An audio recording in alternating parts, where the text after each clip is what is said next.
Salut à toutes et à tous, bienvenue au Port Manette. On est le dimanche 23 août et on ouvre les portes du port pour une nouvelle semaine d'actu. Alors si tu débarques ici pour la première fois, le principe il est simple, on est deux, parfois trois, on suit l'actu du jeu vidéo de la semaine et on te la raconte. On va parler des sujets qui valent le coup, des jeux qui viennent de sortir, ceux qui arrivent, et on te dit ce qu'on en pense sans tourner autour du pot. Et alors pour cet épisode, je suis accompagné d'Anto. Salut Anto, quoi de neuf? Salut Josian, quoi de neuf? Quoi de neuf? Pas grand chose. Des petites nouvelles du Japon. Oui? Tu sais, le Japon c'est un pays très sûr niveau sécurité. Tu peux te balader où tu veux, il t'arrivera rien. Oui. Par contre, la nature elle t'en veut, elle a envie de te tuer. Et hostile. entre les ours, les tremblements de terre, les typhons, tout ça, on est pas mal gâtés. Et hier justement, là, j'étais en train de préparer le podcast à 2h du matin, tranquille, en train de boire mon thé. Et tout d'un coup, alerte sur mon téléphone, tremblement de terre, petite secousse, donc c'était pas très très méchant, mais ça fait quand même toujours un peu peur. Donc voilà, c'est classique Japon, quoi. Il était où l'épicentre de celui-ci? Ah, alors du coup, celui-ci, je crois qu'il était à l'est de Tokyo, Ibaraki, la préfecture tout à l'est du Japon. Donc on l'a quand même bien senti à Tokyo, donc c'était sympatoche. Fun. Et des ours à Tokyo, il y en a? Non, pas à Tokyo, mais dans les autres préfectures, ouais. C'est pour ajouter un peu plus de drama à ton histoire. Ouais. Mais bon, après, autour de Tokyo, même dans Tokyo, en fait, je pense que c'est possible, parce que Tokyo, c'est très grand, c'est pas juste la ville, t'as la préfecture de Tokyo, t'as aussi pas mal de nature, donc je pense qu'il doit y en avoir quelques-uns aussi. Oui, mais ma culture jeu vidéo me dit que si un ours traîne dans les rues, il y a forcément un Yakuza qui va lui faire un suplex ou un truc comme ça. Donc, oui, t'es en sécurité. Tabasser avec un vélo. Oui. C'est ça. Et toi, quoi de neuf? De mon côté, pareil, on attend que l'été se calme un peu niveau température ici en France, parce qu'on a bien cramé là pendant le mois de juillet et août. Mais à côté de ça, c'est la vie locale à la campagne, c'est aller dans des petites fêtes de village, faire des tours de manège avec le bébé, c'est mignon, c'est cute. Voilà pour le côté hors gaming en tout. Je vais te parler du programme de la semaine si tu veux bien. Parce qu'on a 5 sujets. Alors il n'y a pas forcément de trame qui les relie entre eux. C'est vraiment une revue de presse traditionnelle, on va dire là. Parce qu'en fait, on va parler d'abord de GTA 6, dont les images ont fuité une semaine avant que Rockstar montre les siennes avec Netflix. Ensuite, on a FromSoft, tu sais, From Software, qui avait tout verrouillé pour que The Dusk Bloods, leur prochain jeu qui arrive sur Nintendo Switch 2, reste quand même un peu discretos. Mais il y a quand même eu de la fuite. On verra de quoi il s'agit. Après, on a Riot qui arrête son jeu de combat, le 2XKO. Et c'est la façon dont ils font ça qui est... Bon, c'est quand même un jeu qui s'arrête, mais ils le font plutôt bien, donc on en parlera aussi. On va enchaîner avec, après ça, Sony qui renvoie le multijoueur Horizon. Il le renvoie un peu en cuisine pour qu'il sorte pas à moitié cuit, comme apparemment ça allait être le cas. Et on va finir à Cologne, parce qu'il y a la Gamescom qui ouvre cette semaine, enfin la semaine qui démarre demain. Donc il y a quelques trucs à dire à ce sujet. Ouais. Mais avant de commencer le déballage des caisses de news, on va faire la question rituelle. C'est à quoi tu joues en ce moment? Et puis si tu joues à rien, c'est à quoi tu as envie de jouer? À ton avis, à quoi je joue? À mon avis, tu joues encore à The Witcher 3. Eh oui. Et mais j'ai pas mal progressé. C'est bien. Ça veut dire que tu es sorti du tuto. J'ai pas mal progressé. Je suis sorti du tuto, je pense. J'espère. J'ai fait pas mal de quêtes secondaires. J'ai bien progressé à travers l'histoire, mais entre le Gwent, les parties de Gwent, les quêtes secondaires, les DLC et tout ça, j'en ai encore pour un petit moment. Ouais. Mon expérience... J'y vais à fond, mais c'est toujours bien. Ouais. Mon expérience Witcher 3, moi, c'était ça. C'était... Tu sais, le jeu, il commence au début, t'es quand même dans la campagne un peu, là. Et tu fais des quêtes côté campagne, dans des marécages et dans des... Je crois t'explores des champs de bataille après des guerres ou des trucs comme ça, là. Et au bout d'un moment, le jeu, il t'envoie en ville, une vraie grande ville. Et je pensais avoir... Novigrad. Ouais, voilà, Novigrad. Et je pensais avoir compris un peu le rythme du jeu. Je me dis, ouais, ça va, niveau quantité de contenu à faire, ça va, c'est gérable. Je peux cleaner une zone avant de me barrer. Et puis t'arrives là-bas et oh là là, non, trop. Alors j'ai arrêté là-bas. Ah, t'as pas fini le jeu? Non. Non, là, mon Geralt, il habite à Novigrad, il est peinard. Ok, bon, t'es plus ou moins au début du jeu, quoi. Oui, c'est pour ça que je disais, je suis sorti du tuto, moi aussi. Mais bon, j'ai compris ce que je voulais. Bon, j'ai pas pu faire l'expérience de l'histoire entière, mais je pense que j'ai compris l'essence du jeu. Et j'avais plus trop de temps à y consacrer après ça. Je comprends. Moi, de mon côté, j'ai pas de jeu en cours, là. La semaine dernière, je crois que je le disais, je sais plus à qui je dis ça, à Alexis. Je disais que en fait là j'étais chaud pour faire la première session des tests de Dusk Bloods. C'est eux c'est le jeu FromSoft et ce week-end il y avait le test du online qui était lancé, donc c'était sur invite à moitié, tout le monde a pu rentrer plus ou moins, mais bon bref, plusieurs sessions de test. J'étais chaud pour la première qui était vendredi en fin de journée, sauf que c'est celle qui a été annulée parce que les serveurs ont pas marché du tout. Et dans le reste du week-end, j'ai pas pu y aller, donc c'était un peu trop compliqué. Donc j'étais intéressé par ça, par Dusk Bloods. Ah, ok. Et sinon, par rapport à ce qui va sortir la semaine pro, on en reparlera à la fin, mais je pense lancer un petit coup d'Elden Ring Switch 2 et un petit peu de Peace Walker Switch 2 aussi, pour voir un peu ce que ça donne. Mais sinon, en ce moment c'est calme là. Voilà. Tu les avais fait ces jeux avant? Alors, ouais, Elden Ring, je l'avais commencé sur PS 4 ou 5, je sais plus où j'ai lancé ça. J'avais joué pas mal d'heures avant que le jeu me botte les fesses et que je décide humblement de poser la manette. Et Peace Walker, ouais, je l'avais lancé sur PSP à l'époque, il y a longtemps. Et après, j'avais relancé une partie sur une version HD sur Xbox 360. Et c'est Ok. Tu sais, c'est le Metal Gear, donc PSP à la base. Donc il est formaté session courte en fait. Hein. Ouais. Les maps, elles sont découpées en petites zones. Les trames sont faciles à reprendre parce qu'il y a toujours un peu une espèce de chapitrage là, qui te rappelle un peu ce que tu vas faire et ce qui se passe. Et du coup, je pense que sur Switch, en portable, pareil, il va être bien adapté, donc il m'intéresse pas mal. Et puis sinon, ouais, si je prends la collection, de toute façon, je serais intéressé de voir ce que MGS4 donne aussi sur Switch, mais bon. C'est plus le Peace Walker là qui m'intéresse. Ouais, je pense que te connaissant, MGS4, je pense que tu joueras pas très longtemps. Ouais, j'avais vu à l'époque comment on appelle ça, un pote qui a fait le jeu en entier.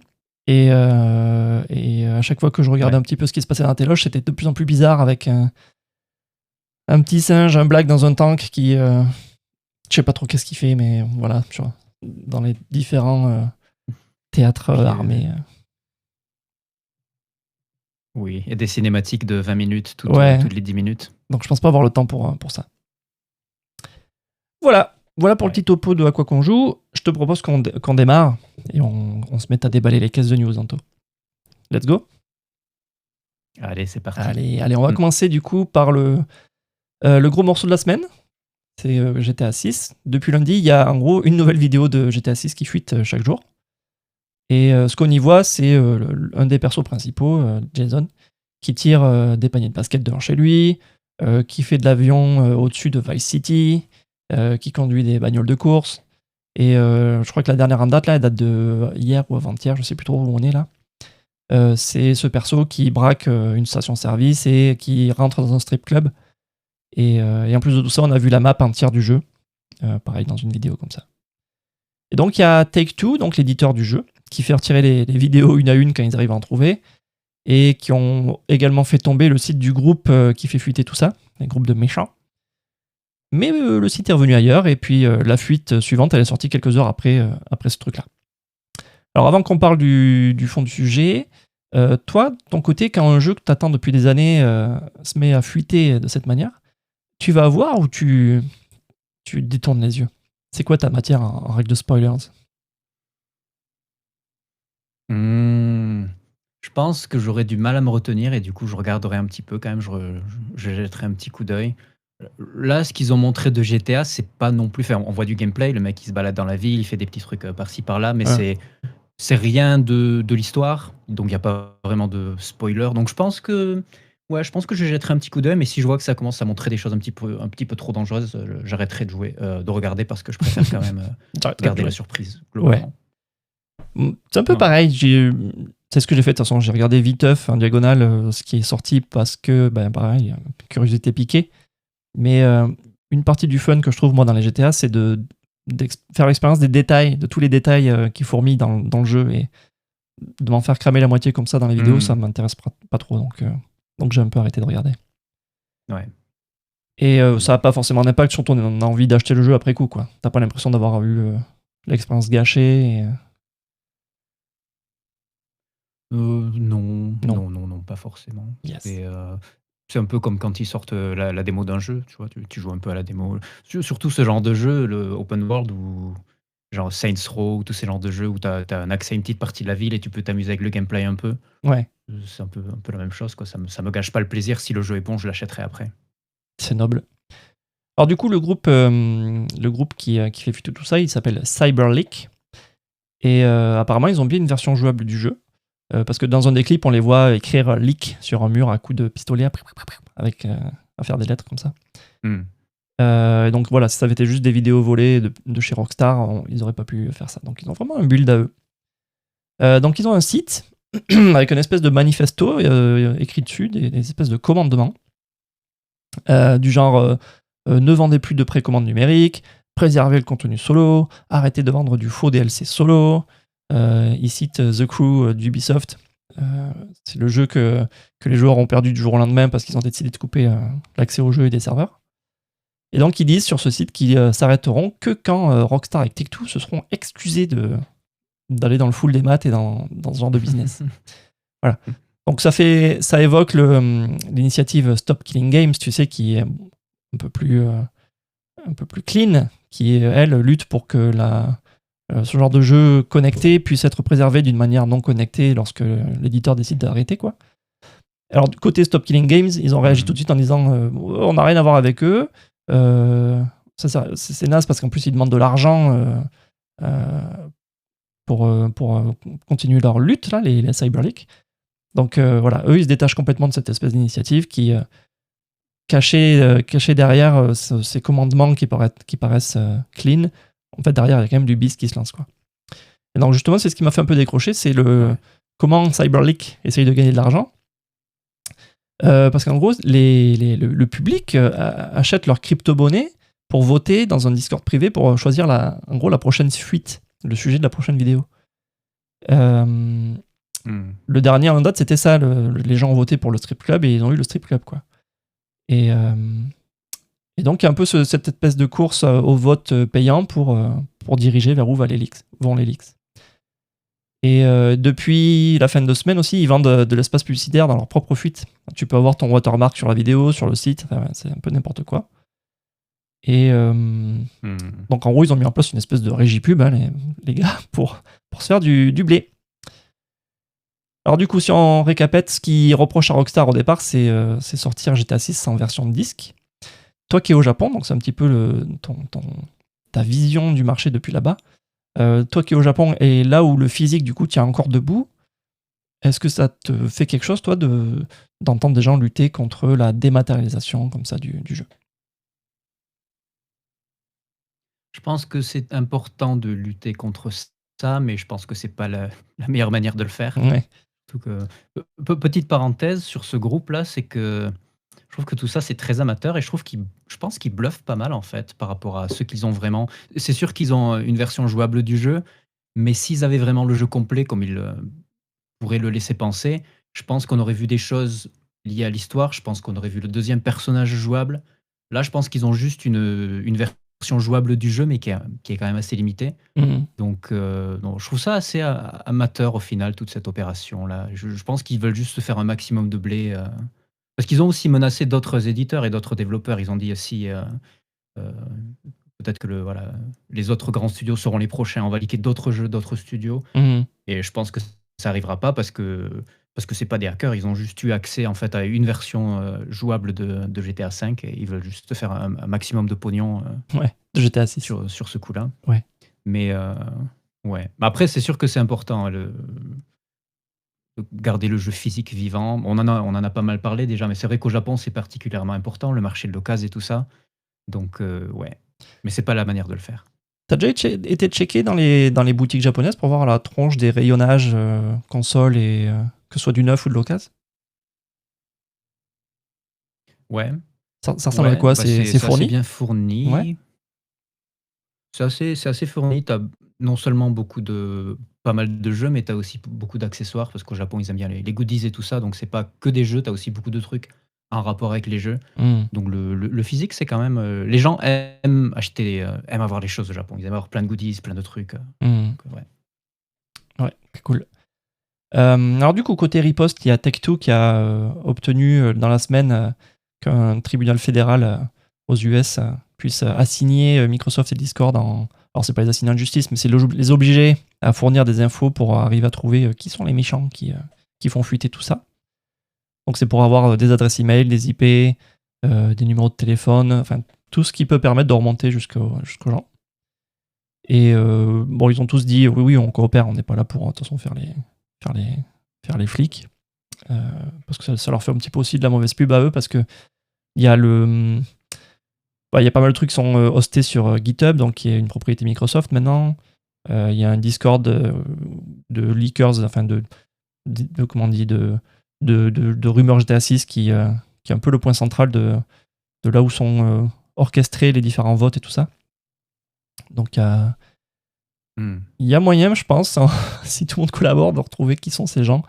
Et je serais curieux de voir la suite, qu'est-ce qui va leur arriver. Parce que par exemple, le leaker précédent, en 2022 ou 2023, il y avait eu un gars qui avait aussi chopé un build de GTA 6 en cours de développement. Et lui, il a fini assigné un internement psychiatrique à vie, je crois, un truc comme ça. Je sais pas trop comment ils ont réussi, mais Je crois qu'il en est sorti après au bout d'un moment, ouais. mais ouais, il est toujours peut-être toujours en prison, mais plus en asile, mais en prison. Ouais. Donc il risque gros quand même, les gars. C'est un peu con, je trouve, d'essayer de gâcher sa vie pour ça.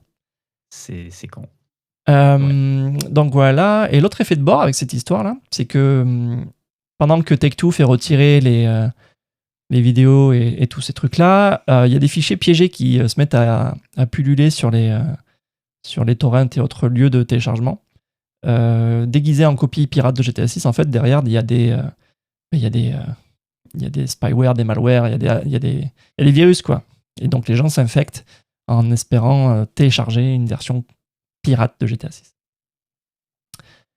Et la suite donc de cette histoire, c'est que dans la semaine, là, ouais, c'est bien ça, c'est dans la semaine, le 27, jeudi, il y a la fameuse vidéo sur Netflix qui va sortir. Donc, c'est du contenu marketing déguisé en contenu qui va sortir à 21h chez nous sur Netflix. 6 heures plus tard, donc sur YouTube, donc le vendredi à 3h du mat. Et donc, c'est le truc que j'aime pas trop dans cette histoire, c'est que on avait déjà parlé aussi, on traite du matos marketing comme du contenu, quoi. C'est un peu. On dirait une caricature de notre société à nous, quoi. C'est manger des pubs comme si c'était des films. Donc c'est un peu naze.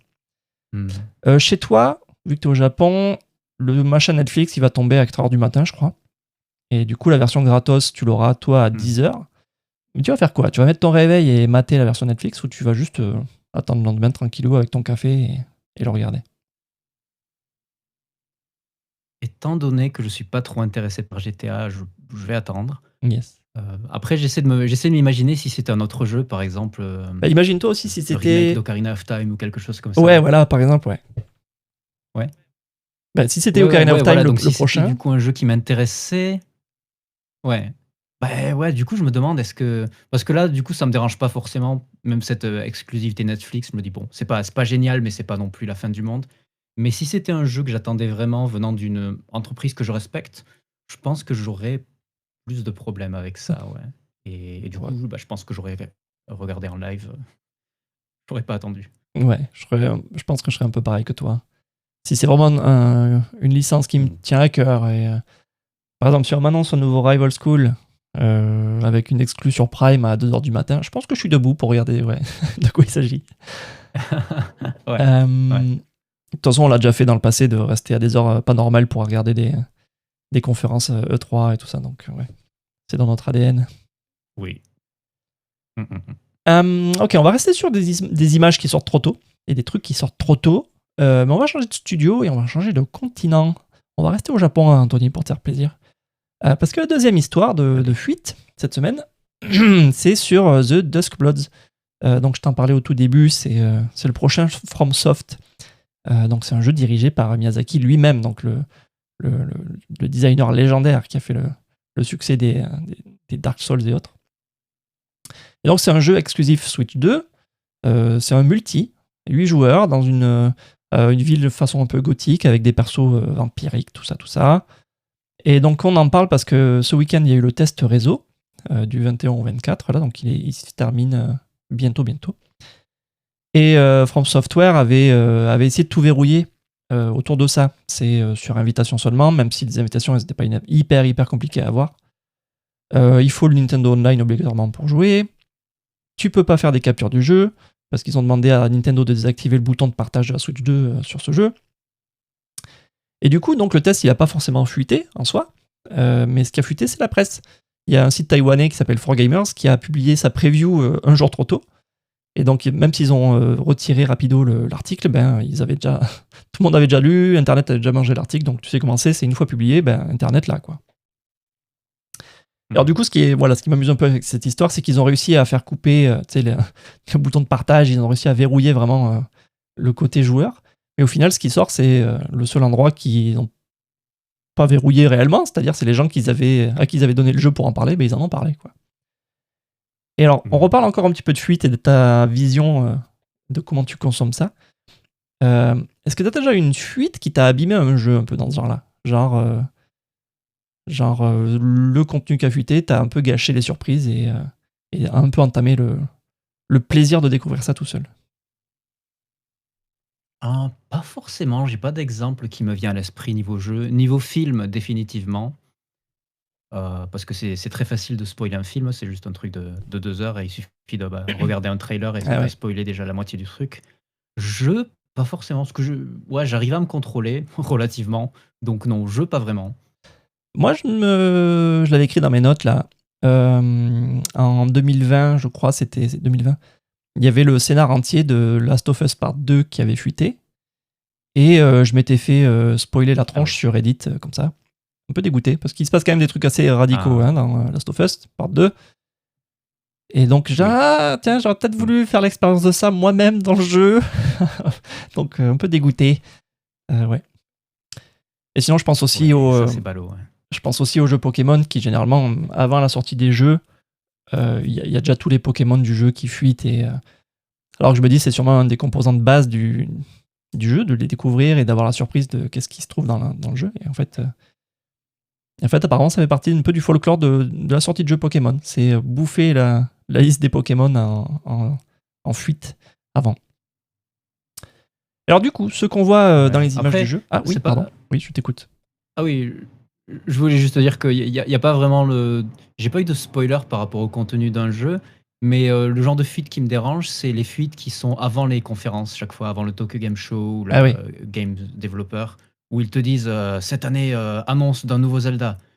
Et du coup, j'aurais préféré avoir la surprise. Donc ça me dérange un peu, ce genre de truc. Ouais, ça arrive souvent, ça. Et alors du coup, ce qu'on voit dans les images du jeu Dusk Bloods qui ont fuité, c'est on voit en fait... on voit un peu la nature du jeu. C'est du combat rapide, tu vois des doubles sauts, tu vois des esquives à la Bloodborne, tu vois des persos qui se transforment, tu vois des armes à feu. Et quand je dis persos qui se transforment, je crois qu'il y en a un qui se transforme en dinosaure aussi, ça peut t'intéresser ça. Et donc, avec tout ça, on a l'impression qu'on est un peu loin... du coup, on a l'impression qu'on est un peu loin du Souls classique. Et donc, il y a eu pas mal d'interviews cette semaine aussi de Miyazaki, qui était là juste pour un peu contrôler la discussion autour de ça. Et donc, ce que j'en retirais, moi, de ces interviews, c'est ce qu'il essaye de préciser, c'est de dire que Dusk Blood, c'est un peu une exception, c'est pas un changement de direction pour leur studio. Il reste centré sur le solo. Et que lui, justement, en ayant passé autant de temps sur ce truc multi, il a envie de retourner faire du solo. Donc, il essaye de rassurer un peu les gens. C'est intéressant. La question pour toi par rapport à ça, c'est ta relation au jeu FromSoft. C'est comment ? C'est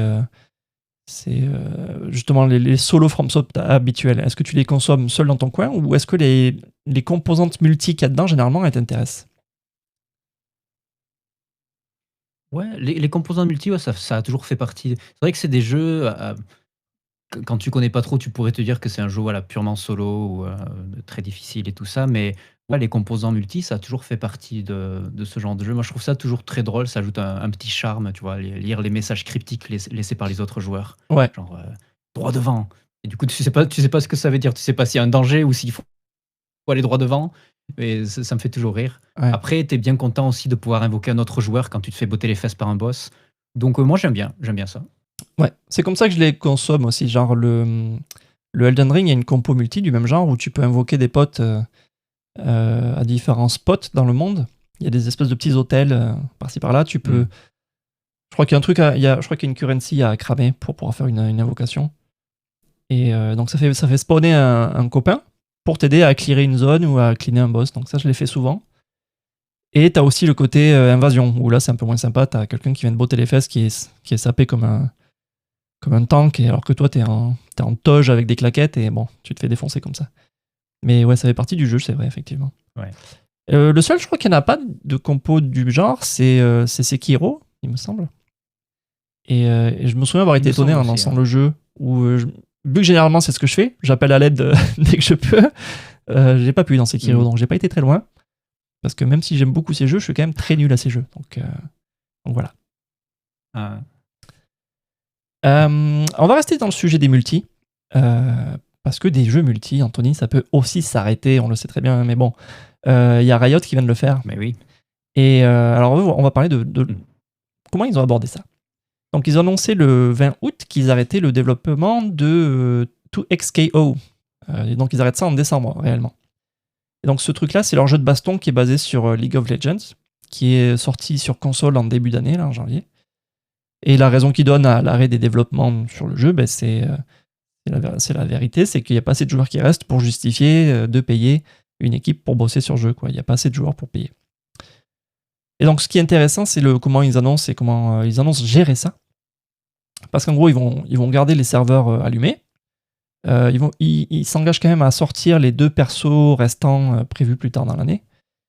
Et alors, je sais pas si tu sais comment il fonctionne ce jeu, mais en gros, ils vont débloquer tous les persos. Parce que sinon, il y avait une espèce de rotation, vu que c'est un free-to-play.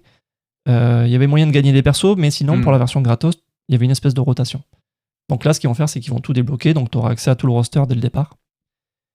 Et surtout, le point le plus intéressant pour les joueurs, c'est qu'ils vont rembourser tout l'argent dépensé dans le jeu, à partir depuis le départ jusqu'au 20 août, quoi. Donc c'est assez coolos. Dans la même semaine, donc je ne l'ai pas vraiment développé, mais il y a aussi Konami qui coupe des serveurs pour un jeu qui s'appelle Castlevania Grimoire of Souls, pardon. Et donc voilà, il y a aussi Sony qui a retiré quelques jeux de sa boutique, mais c'était des jeux un peu poubelles. Et donc c'est pour mettre un peu en opposition avec le fait que Riot, eux, ils remboursent tout le monde et ils laissent le jeu allumé, donc ils n'étaient pas forcément obligés, mais ce serait bien que ça devienne un peu une normalité. Après, on va voir jusqu'à quand ils laissent allumer tout ça, mais c'est quand même cool. La question pour toi, Anthony, c'est est-ce que tu as déjà eu un jeu multi, ou pas forcément multi, comme ça, mais qui a fermé sous tes pattes, et ça t'a fait quoi? Sous mes pattes. À l'époque, j'avais pas mal joué à Nier Réincarnation, qui était un gacha sur mobile. Qu'est-ce que c'est que ça, ouais. Et pareil, ouais. C'était sympatoche. C'était niveau c'est assez difficile à décrire, mais si t'aimes du coup les jeux Nier, il y a toujours cet univers un petit peu étrange. Ça enrichissait un petit peu l'histoire aussi, donc c'était sympa. Ça se passait après Automata. Du coup, quand le jeu a été ça se passait un peu partout. Alors déjà, c'est sorti après Automata. C'est Nier, quoi, donc c'est difficile.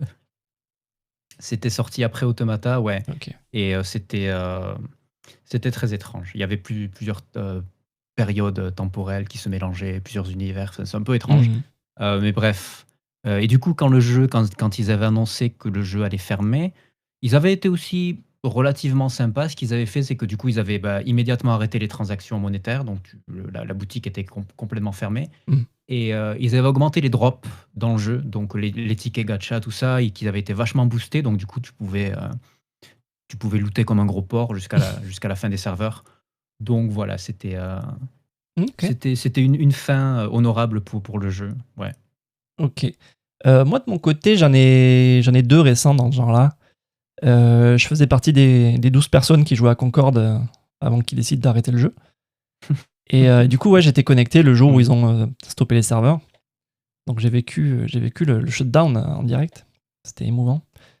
Et c'est dommage parce que je le trouvais bien ce jeu. Il était. En fait, c'était c'est un hero shooter. Et la différence avec, on va dire, les Overwatch, c'est qu'il était beaucoup plus pépère, beaucoup plus lisible, vu que Overwatch, après, ils ont le désavantage d'exister depuis longtemps, donc plein de persos. Il y a un langage visuel forcément dans Overwatch qu'il faut un peu dompter. Tu comprends pas forcément ce qui t'arrive sur la tronche quand tu joues à Overwatch. Il y a des persos en l'air, il y en a par terre, voilà, donc des fois t'exploses, tu sais pas trop pourquoi. Concorde, pas beaucoup de persos, un langage visuel qui était plus orienté réaliste, donc plus lisible, tu vois, moins d'effets visuels de dingue. Et donc ça m'allait bien, plus lent. Voilà, donc c'était un peu le hero shooter pour les boomers, un peu, tu vois, pour les vieux. Donc ça m'allait bien. Et le deuxième que j'ai vécu récemment aussi, je sais pas si tu te souviens ce que c'était, Knockout City. C'était un jeu multi de balles aux prisonniers, en gros. Trop, non. Et ben, t'avais des petits persos cute là qui se balançaient des ballons à la tronche. C'est comme ça que tu mettais KO les gens, en les faisant tomber de la map ou en les assommant. Et pareil, c'était un petit peu le jeu multi que je me disais, ah, c'est sympa, le principe est marrant, pour une fois, c'est pas shooter quelqu'un. Et l'univers était sympa, les maps étaient sympas. C'était des maps assez verticales, il y avait de quoi passer en dessous, en dessus. Tu pouvais piéger un peu les gens comme ça en les attendant dans des recoins. Bon, bref, c'était sympa. Et pareil, ça a duré 2-3 semaines et après, ciao. Donc, je pense que pareil, on est en train de s'y habituer, mais c'est pas fun. Et alors, si on revient sur 2XKO, donc je t'ai dit, le jeu était gratos. Alors, c'est dommage parce que le jeu il était posé sur un univers que en gros, c'est des dizaines de millions de gens connaissent déjà, hein, c'est du LoL. Et pourtant, pendant l'accès anticipé sur PC, il y avait pas mal de bons buzz autour du jeu, il était bien suivi. Voilà. Et on avait déjà appris en cours d'année qu'ils avaient réduit l'équipe, c'était en février, je crois, après la sortie console. Donc on voyait déjà arriver le truc, on avait déjà un petit peu à demi-maudit que c'est ce qu'on pensait qu'elle allait arriver, mais voilà. Et ça en fait arriver à une question suivante pour toi par rapport au jeu de baston. Est-ce que t'as déjà adhéré comme ça à un jeu de baston en essayant de t'y investir, à essayer de tenir dedans, à essayer de dépasser un peu le moment où tu prends juste des raclés et des moments où tu comprends vraiment le jeu, quoi. Je suis pas forcément jeu de combat, donc j'y joue surtout avec mes potes. Je suis assez fighting and casual. Donc tant que mes amis jouent à ce jeu, j'y joue, mais après j'y jouerai pas forcément moi tout seul de mon côté, non. Mais par rapport à celui-ci là, le 2KXO quelque chose. 2XKO. Apparemment le jeu était bien, mais 2XKO. Apparemment le jeu était bien, mais le problème de ce que j'ai lu, c'est qu'il y avait pas beaucoup de personnages et du coup ils mettaient genre entre la sortie de chaque nouveau personnage, il se passait 3 mois voire plus. Et du coup pour un jeu live service comme ça, il faut pomper du contenu en permanence, donc c'était un des problèmes de ce jeu. Jeu de baston de mon côté, ouais, ça faisait un peu partie de mon bagage de joueur. En gros, il y avait un bon moment dans ma vie de joueur où c'était mon focus. Et c'était époque Dreamcast, quand il y avait le SF3. Même avant ça, quand j'allais dans les salles d'arcade et que je jouais au Street Fighter 2 contre des inconnus, je me faisais défoncer. Et donc ouais, j'ai toujours une affection particulière pour le jeu de baston, même si maintenant, là, j'ai plus du tout le temps de m'investir dans les mécaniques. Je crois que le tout dernier que j'ai pu un peu poncer, c'était le Street Fighter 4, donc ça remonte quand même maintenant. Ouais. Mais 5 et 6, j'ai pas touché. Les derniers Tekken, pareil, j'ai pas touché. Mais ouais. Je regarde ma trame. Oui, on est bon avec le jeu de baston. On va passer au suivant.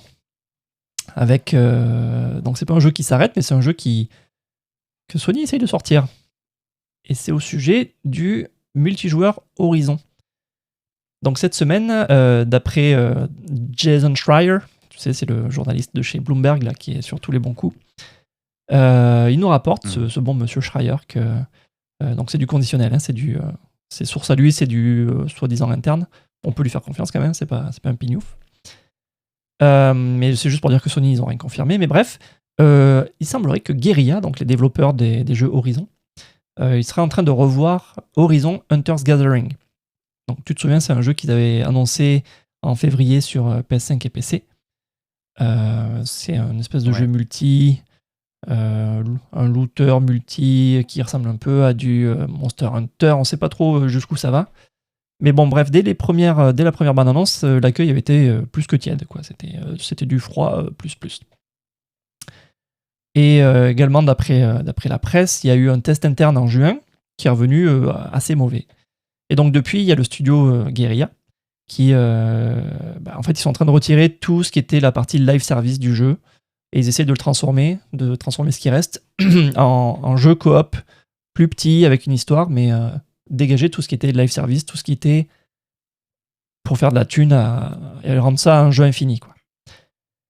Donc ça veut pas dire que le jeu est sauvé, ça veut juste dire que l'équipe elle a jusqu'à décembre pour convaincre la direction que le prochain jalon est viable.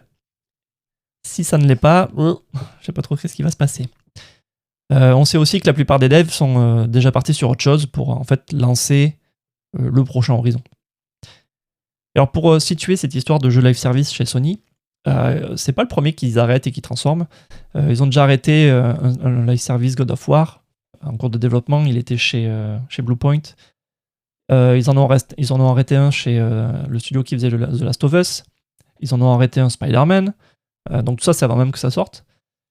C'est en réaction à ce qu'on disait tout à l'heure avec le Concorde qu'ils ont retiré en 2 semaines. Donc il y a quand même des leçons à en tirer. J'espère qu'ils tirent les bonnes leçons de ces histoires. Pour une fois, là, on dirait qu'ils ont un peu écouté les tests internes et les retours et qu'ils essayent de corriger le tir avant de sortir le jeu. Ce qui est mieux que de dire on va cancel et virer des gens, quoi. Donc c'est assez positif au final, je pense. Mais ça pose quand même la question de se dire comment ils arrivent encore dans cette situation en 2026 après le nombre de demi-tours qu'ils ont fait, quoi. Et la question pour toi, c'est du coup par rapport à ces jeux live service, je sais pas si tu as déjà trempé vraiment dans un live service ou est-ce que tu as déjà lâché un comme ça? Ouais, j'ai pas mal trempé. Alors pour revenir à Horizon, c'est vrai qu'ils essaient de sauver la situation, mais ça sent un peu le sapin quand même. Ouais. C'est ce qu'ils avaient fait aussi sur ce qui s'était passé sur Dragon Age Veilguard aussi, qui était à la base un jeu live oui. service.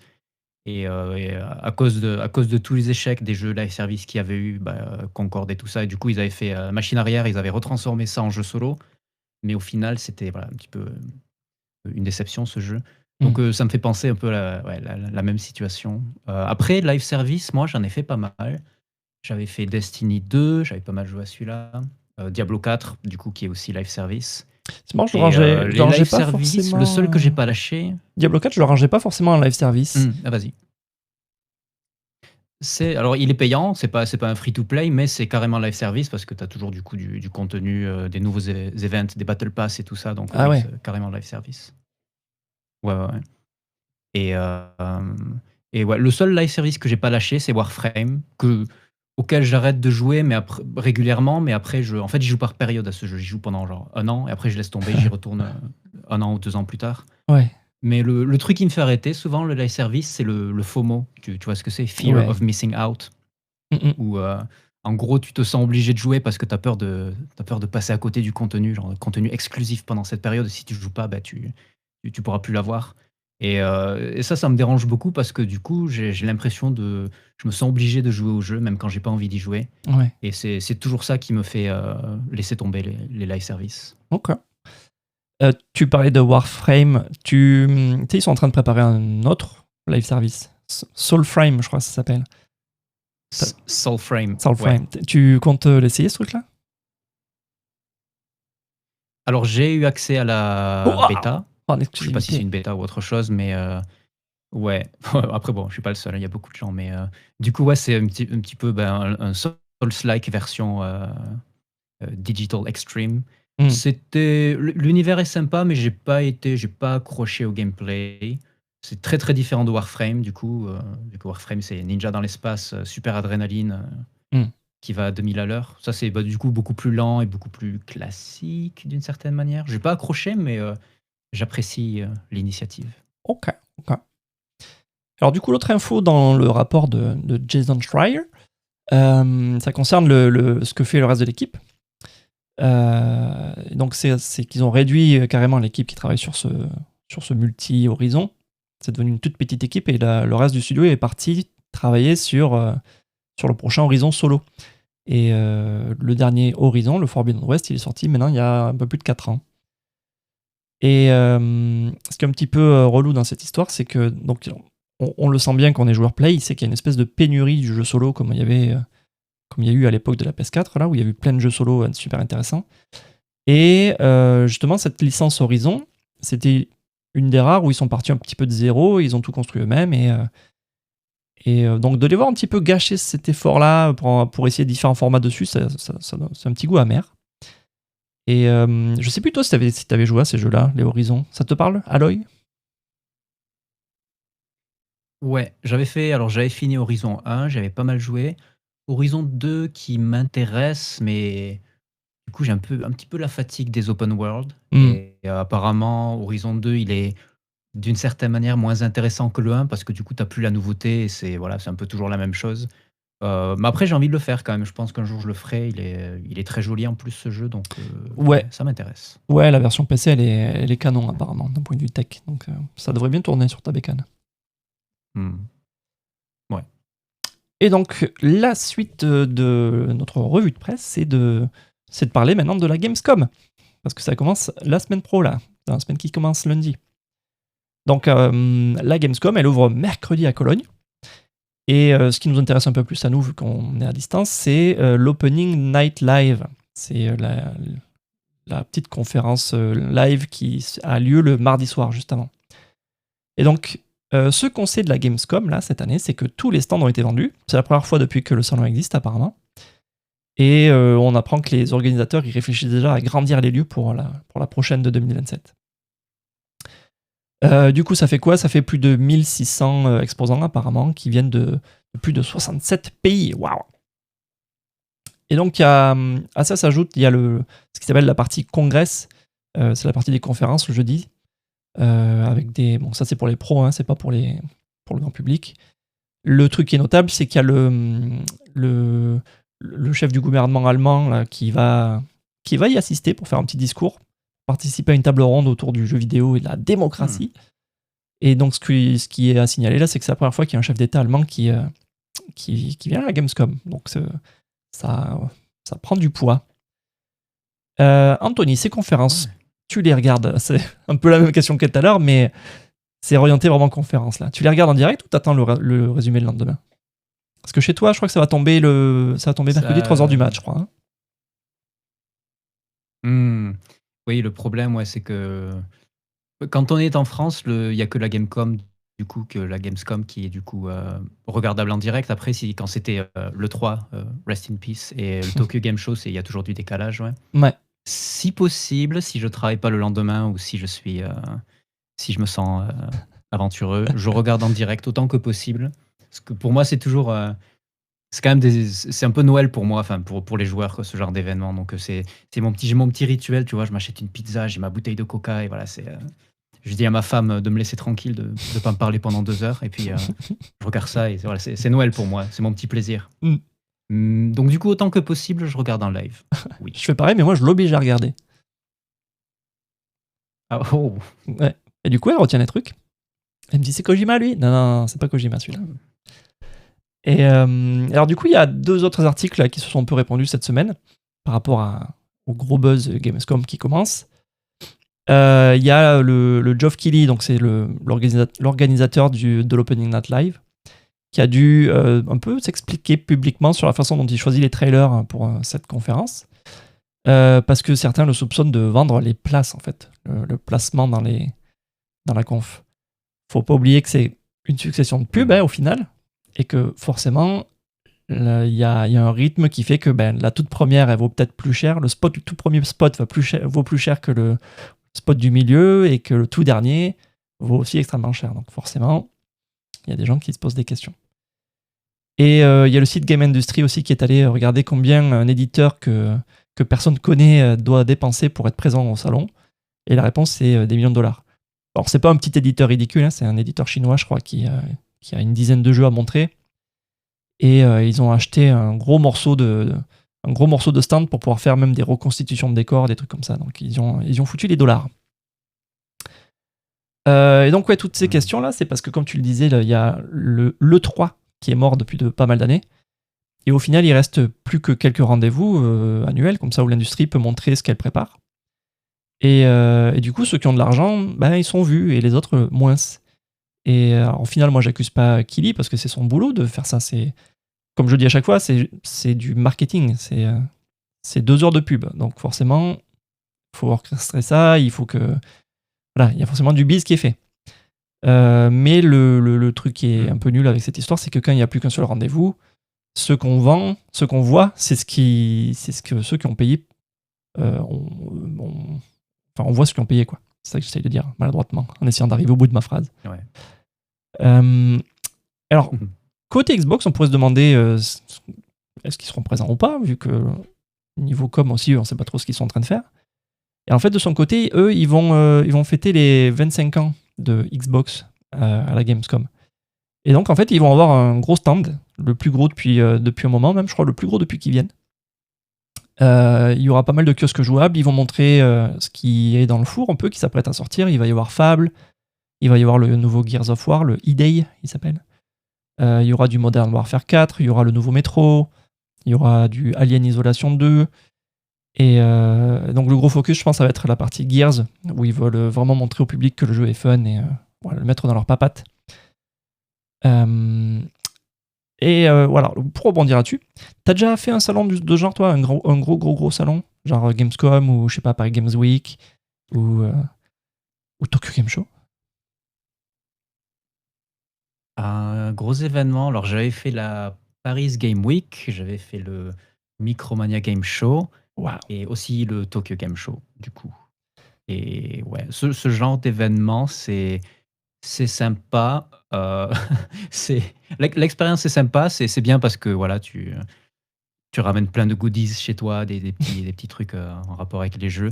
Mais après, si t'es agoraphobe, c'est pas une bonne idée d'aller là-bas, quoi. Si t'as peur si t'aimes pas les grandes foules et c'est très pour moi, c'est très fatigant d'aller à ce genre d'événement.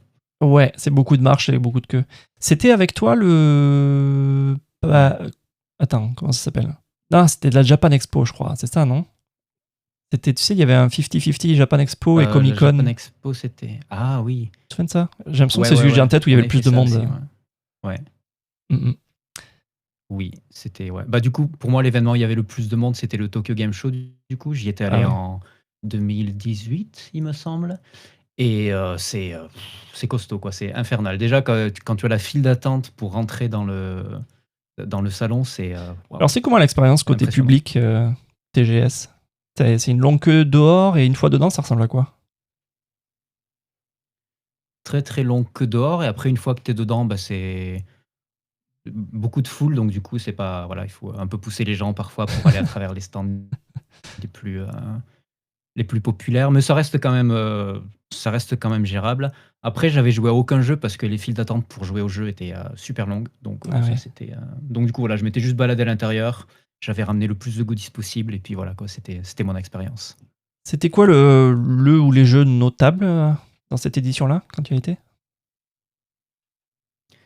Cette édition-là, il y avait un Monster Hunter et c'était le stand le plus impressionnant parce que du coup, ils avaient des monstres géants. Le stand lui-même était super joli.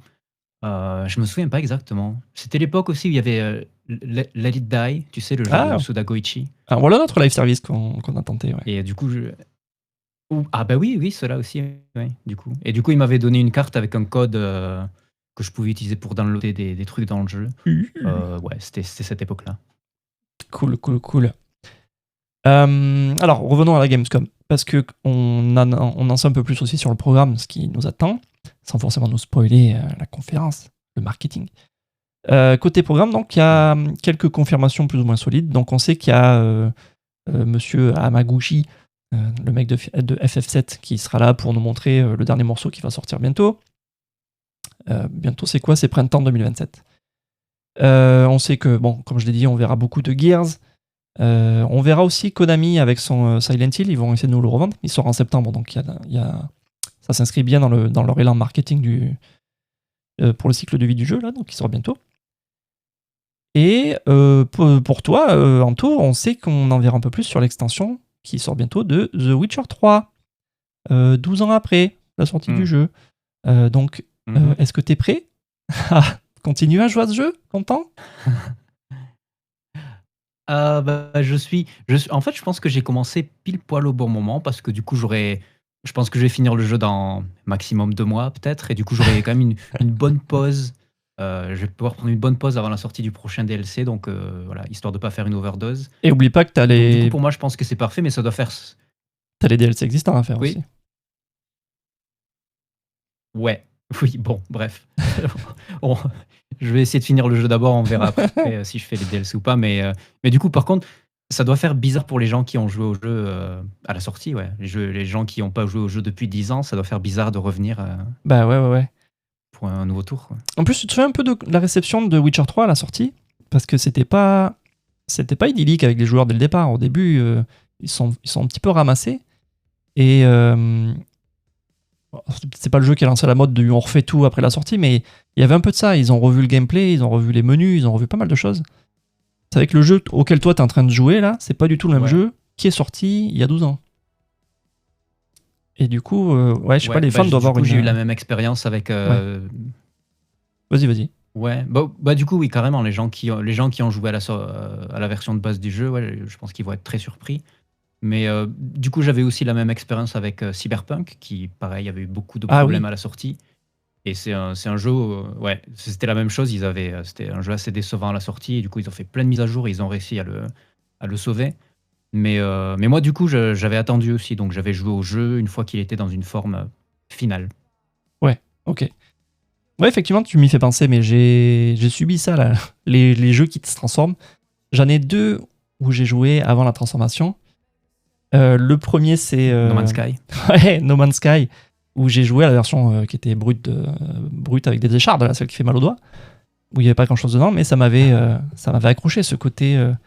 le côté de désolation, et il n'y a rien à faire, et le mystère, les quelques mystères qui sont pas bien ficelés, tu comprends pas trop ce que tu es censé faire. Ça m'avait bien accroché au final, ça avait marché. Et ça fait qu'aujourd'hui, là, si je ramasse le jeu et que je le relance avec tous les DLC qui sont sortis, je pense que je serais paumé, je comprendrais plus rien. Je pense que le début du jeu, c'est même plus le même.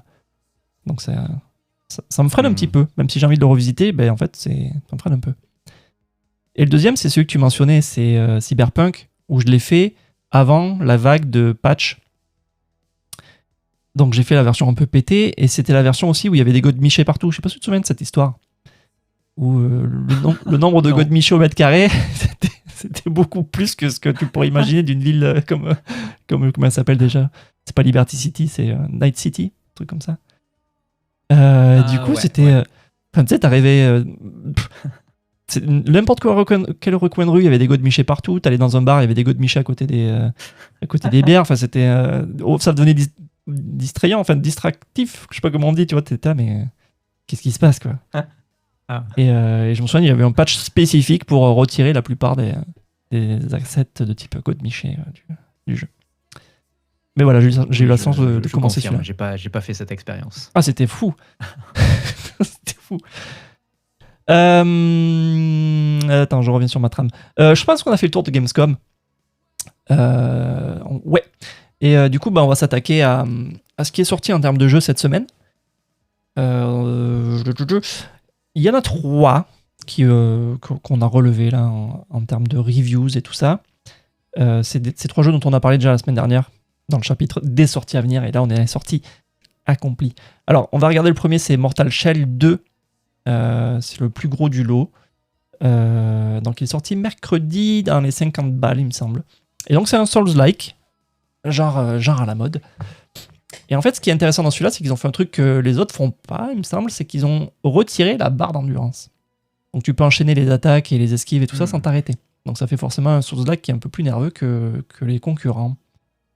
Et donc lui, il est à 8,5 sur 10 en gros sur OpenCritics, ce qui est plutôt pas mal. Et le premier Mortal Shell de 2020, lui, il était sorti à 7,6 et aujourd'hui, il est à 7,6. Donc c'est plutôt une progression positive.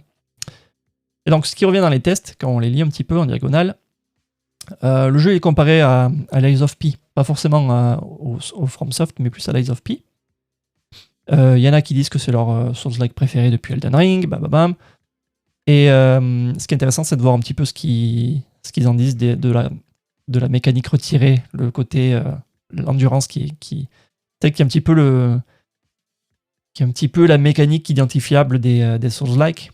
Le fait d'enlever l'endurance, ça le rend assez unique et apparemment ça marche. Et la petite question pour toi, c'est cette barre d'endurance. T'as quoi comme relation avec elle, toi, dans les Souls-like? C'est ce qui fait la tension du genre ou ça te saoule et t'es content de savoir qu'il y en a un qui le fait pas? Je comprends l'intention, j'ai pas forcément un gros problème avec, mais je pense qu'il faut admettre que la plupart des gens, la plupart des joueurs, ils sont mauvais, je pense, à ce genre de jeu. Et du Attention, coup, parce je que pense qu'il y a beaucoup de gens qui se retrouvent au final à. J'allais lancer ma Ouais, propre anecdote. je pense après. que c'est du coup un petit peu peut-être oui, voilà, ton anecdote à toi. Je pense qu'il y a beaucoup de joueurs pour qui c'est juste un truc qui les freine et qui juste rallonge les combats parce qu'en fait, voilà, tu fais des roulades comme un bâtard et t'as plus d'énergie. Donc, tu t'éloignes de 10 mètres du boss le temps que ta barre d'énergie remonte et tu retournes le taper. Tu refais la même chose une dizaine de fois. Je pense qu'au final, c'est ce que font pas mal de gens. Donc, j'ai pas un gros problème avec cette barre qui est retirée. Sekiro, tout à l'heure je te disais que j'avais un peu plus de mal parce que comme je suis pas bon à ces jeux et qu'il n'y a pas le multi dedans, j'ai pas pu aller bien loin. Je l'avais fait sur PC et du coup, avant de le poser en me disant c'est bon, j'ai fini d'y jouer parce que j'en ai marre de me faire défoncer, j'avais activé des petits cheat engines pour désactiver l'endurance, pour pouvoir taper les gens. Et bon, en fait, ça casse le jeu. Et c'était mieux? Non, c'était moins bien. Ça casse le jeu parce que il n'y a plus cette tension, justement. C'est ça qui rendait le jeu intéressant. C'est le côté je vois la barre d'endurance de l'ennemi diminuer, je vois la mienne, je suis en train de freezer avec le 0, faut que je gère ça correctement. Et donc j'ai juste fait ça pour essayer d'aller voir un peu plus loin que là où j'étais bloqué, parce que je voulais profiter un peu du spectacle, mais non, ça cassait tellement le jeu que j'ai pas arrêté. J'ai pas continué, j'ai arrêté. Donc voilà. La morale, c'est pas bien, faut laisser les mécaniques comme elles sont, faut pas tricher. Bon, c'est parce que le jeu n'était pas développé aussi le jeu a été développé pour utiliser la barre d'endurance. Bah ouais, c'est pour ça que c'était pas en drôle. fait, Mais celui-là, Mortal Shell 2, il a été développé avec l'idée que. Exactement. Ouais. Surtout que avant, je pense que ce sera mieux dans ce jeu-là. Je pense. Avant Elden Ring, j'avais fait un passage sur. Alors, je sais plus quel Devil May Cry c'était. C'était peut-être le 5. Je sais pas si ça s'enchaîne niveau timeline. Et c'est un jeu où tu tapes tout le temps. Il faut pas s'arrêter. Il faut faire des scores stylish. Donc, j'étais pas dans le bon mindset non plus dans Sekiro pour y aller lentement et méthodiquement. Voilà. Alors, si on reparle de ce jeu encore un petit peu, il y a quand même des bugs apparemment dans le jeu. Donc, bon, ça sera sûrement patché au fur et à mesure. Mais voilà, attention. Le deuxième, qu'est-ce que c'est? Le deuxième, c'est Sinking City 2. Alors, il y a une petite histoire aussi autour de ce jeu. C'est un jeu développé par un studio ukrainien à Kiev. Donc, ça fait un petit moment qu'ils connaissent la guerre, là. Donc, de les voir arriver à shipper un jeu dans ce contexte, c'est assez incroyable. Le truc, c'est que ce studio, avant, il faisait des petits jeux d'aventure, enquête, interactifs, là, genre Sherlock Holmes. Et donc avec cette licence Sinking City, ils passent au Survival Horror. Et c'est pas un genre dans lequel ils avaient forcément beaucoup d'expérience. Donc lui, il est bien reçu aussi. Il se prend 8,1 sur 10 là, actuellement. Alors que le premier Sinking City, il était à 6,9, je crois. Oui, c'est ça. Donc pareil aussi, ils s'améliorent. Dans les reviews, tu peux lire qu'il y a un testeur aussi qui le met au niveau du dernier Resident Evil, le Requiem. Donc ça a l'air quali. Tu peux lire aussi dans d'autres tests que le petit budget du jeu se voit bien. Donc je pense que tout le monde a raison, mais que c'est pas forcément négatif de pas forcément avoir un budget de dingue dans son jeu. Et là où j'ai envie de rebondir là-dessus, pour toi, à propos du fait que ce studio, ils n'avaient pas du tout l'expérience du Survival Horror ou de genre de jeu, quand tu vois un studio comme ça qui change de genre après 20 ans, ça t'inquiète ou est-ce que au contraire tu te dis bon bah let's go, je vais voir ce que ça fait? Ça m'inquiète pas trop parce que je pense qu'on a eu pas mal d'exemples de studios qui ont réussi cette transition avec succès. Alors celui qui me vient à l'esprit, c'est Retro Studio qui avait été bloqué sur Metroid Prime pendant un petit moment. Ouais. Et puis tout d'un coup, ils sont passés sur Donkey Kong. Donc les gens ils se disaient OK, passer d'un FPS à un jeu de plateforme, est-ce qu'ils savent ce qu'ils sont en train de faire? Et puis au final, bah, le jeu était génial donc Hmm. ça me fait pas forcément peur. Justement, je pense que je suis plus curieux qu'autre chose et du coup, j'aurais plus tendance peut-être à avoir plus de curiosité par rapport au jeu que ce que j'aurais eu si c'était un jeu voilà, un genre qu'ils auraient, maîtrisé depuis toujours, quoi. Ça aurait été juste une énième suite, mais là, du coup, c'est plus intriguant. Hmm. Ouais, c'est vrai, c'est intéressant. J'essaie de réfléchir aussi à d'autres studios du même genre. Là, j'avais noté, on parlait de Guerrilla tout à l'heure, ceux qui font Horizon. Mais avant ça, eux, ils étaient sur Killzone, donc c'était un shooter FPS traditionnel. Et donc, ils sont Mmh. passés au jeu d'aventure gros pestacle en 2017. Et Ouais. au final, ils s'en sont sortis. C'est devenu une des meilleures licences Play. Mmh. Et d'une certaine manière aussi, il y a Kojima qui a passé des années sur Metal Gear et qui est maintenant fait du Death Stranding et qui est en train d'enchaîner vers de l'horreur aussi avec. J'ai oublié comment il s'appelle son nouveau projet, mais voilà, il y a un jeu d'horreur aussi qui arrive bientôt. Audi. Voilà, ouais, Audi. Et apparemment, son prochain qui ressemblerait plus à du Metal Gear avec de l'infiltration, c'est celui qui s'appelle Physint. Donc il est assez loin aussi celui-là, mais peut-être Ah oui. petit retour aux sources pour lui Ouais. sur Physint, sans qu'on sache quand même beaucoup de quoi ça parle. Ok, next one. Next one, c'est un peu plus particulier, c'est un visual novel. C'est le Steins Gate Reboot. On avait parlé aussi la dernière fois. Et en fait, c'est le meilleur score de la semaine. C'est 8,6 sur 10.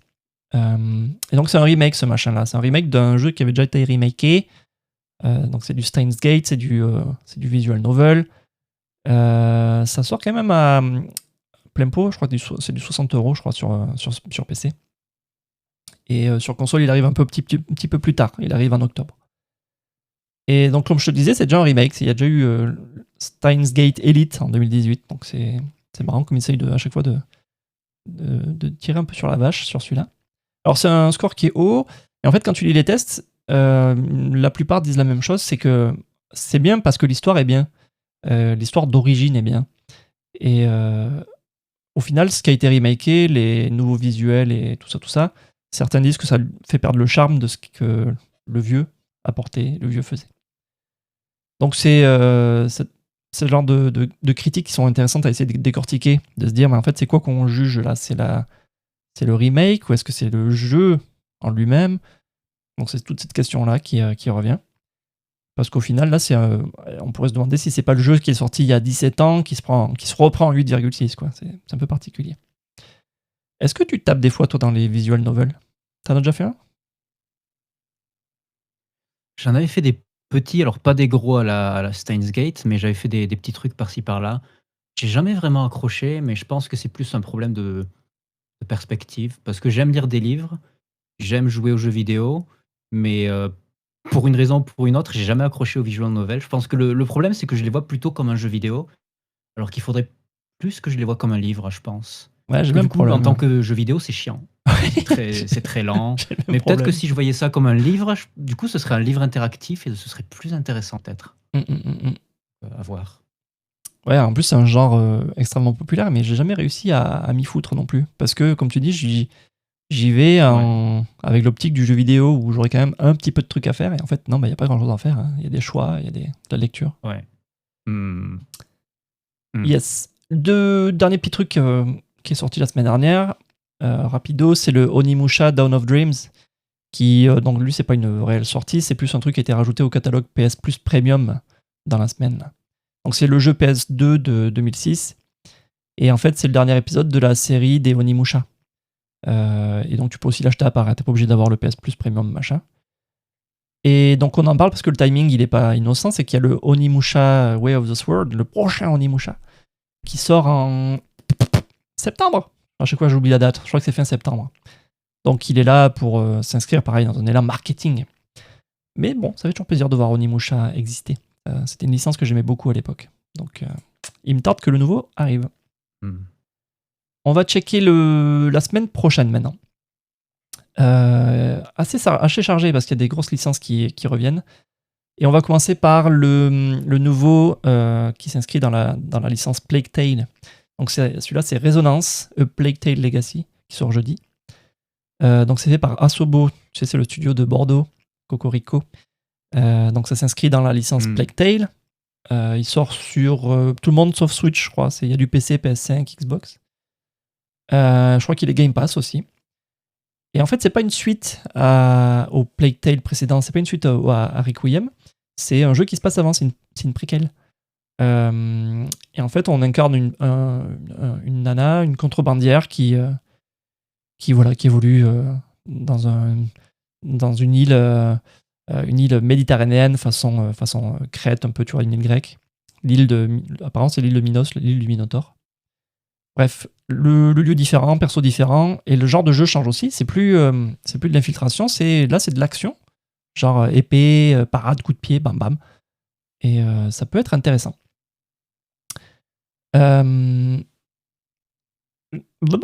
T'avais joué toi à des Plague Tale ? Non, ça fait partie de ce genre de jeu où j'avais toujours été curieux, avec, tu sais, avec ces rats, ces mers de rats que tu fais fuir avec ta torche et tout ça. Ça avait l'air Ouais. sympatoche, mais j'ai jamais plongé, non. Tout à l'heure, Mais du coup, peut-être que ce serait l'occasion, là. Ouais, tout à l'heure, on cherchait justement des studios qui changent de genre. C'est un peu ce qu'ils font là. Ils passent de l'infiltration à l'action. Donc on verra comment ils y arrivent. Intéressant. L'autre jeu intéressant de la semaine, ce serait le Star Wars Zero Company. Donc c'est donc déjà c'est le nouveau jeu EA, c'est le premier jeu EA depuis leur rachat, donc ça c'est à signaler aussi. Et c'est un tactique tour par tour dans l'univers Star Wars, comme son nom l'indique. Alors du coup, c'est fait par des anciens du studio qui avait fait XCOM, donc c'est pas nouveau pour eux, ce genre de jeu. Et apparemment, donc on commande une escouade de mercenaires pendant la guerre des clones, donc ça s'inscrit dans le lore un peu que les gens aiment bien, je crois, de Star Wars. C'est une époque que les gens aiment bien. Et comme dans XCOM, les personnages ont des morts définitives. Donc quand tu fais tomber un membre de ton équipe, c'est ciao. À moins que tu recharges une vieille sauvegarde, il n'y a pas moyen de le retrouver. Donc sur papier, ça a l'air intéressant. Le suivant de la semaine, qui lui par contre encore plus intéressant je pense, c'est le Elden Ring Tarnished Edition. Donc c'est le Elden Ring qui arrive sur Switch 2, 4 ans et quelques après tout le monde. Il sort plein pot en termes de tarifs. Donc voilà, c'est pas forcément un geste de générosité de le sortir sur Switch 2. Et dedans, du coup, t'as le jeu de base.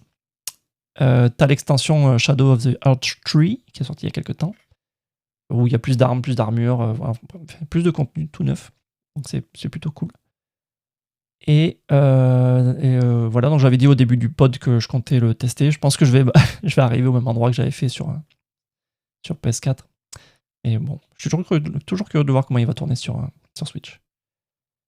Et le dernier gros morceau de la semaine, c'est la Metal Gear Solid Master Collection Volume 2, où c'est le principe, c'est Konami qui ressort différents épisodes de Metal Gear sur les nouvelles consoles. Et dans celui-là, donc, on a MGS 4 et Peace Walker.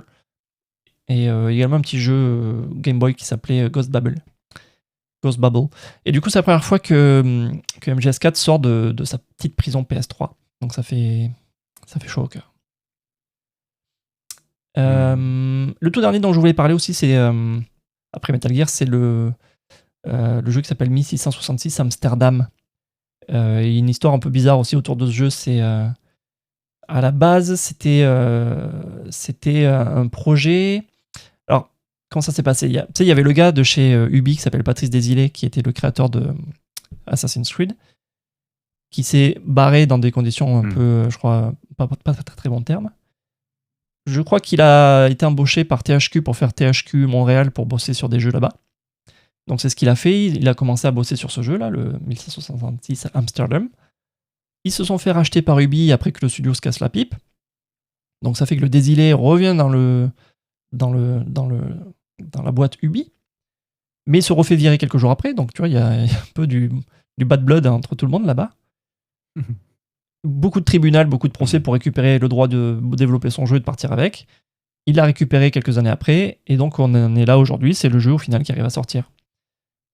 J'ai pas en tête forcément d'autres jeux qui ont vécu un peu des rebondissements similaires, mais ça fait plaisir de voir que malgré toutes les embûches, il arrivera quand même à sortir son jeu. Oui,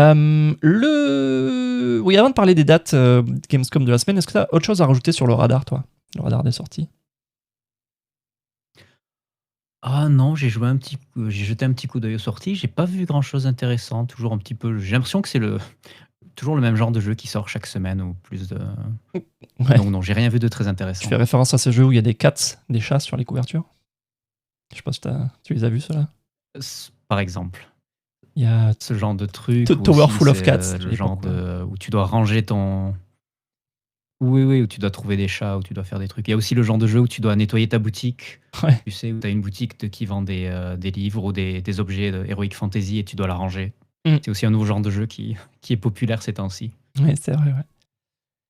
Et ben alors du coup, en termes de trucs à regarder cette semaine, après avoir parlé des trucs à jouer, ce qui serait intéressant de regarder, du coup, c'est mardi 25 à 19h30 chez nous, il y a le pré-show de l'Opening Night Live, avec l'émission principale qui commence à 20h.